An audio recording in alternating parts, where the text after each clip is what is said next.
You know, when people get into foreclosure or they see that it's coming, and they get really nervous. Anyone would get nervous. They don't know how they're going to get out of it, what they're going to do. And what ends up happening is sometimes they do things that are going to make the situation worse for themselves, not necessarily for the situation, but for themselves. And one of those things is to work with what we call an equity lending partner. And there are about four companies. One of them is Home Tap, another is Unison.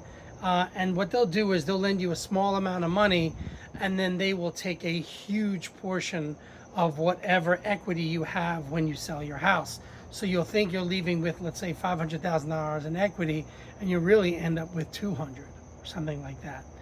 And the agreements are really, really complicated and teethy and aggressive, and fighting them hasn't been proved out yet in courts. And I've spoken to attorneys about these companies, and they're all afraid to get involved in these situations because there's no track record, there's no common law, there's no historical about how to overcome dealing with them.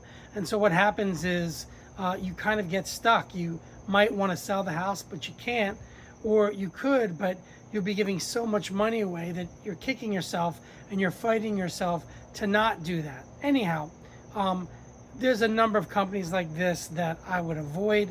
Don't go borrow from some lender that's going to give you some astronomical amount of interest that you'd have to pay. And by the way, in the state of Florida, 18% is the maximum that can be collected from the standpoint of interest.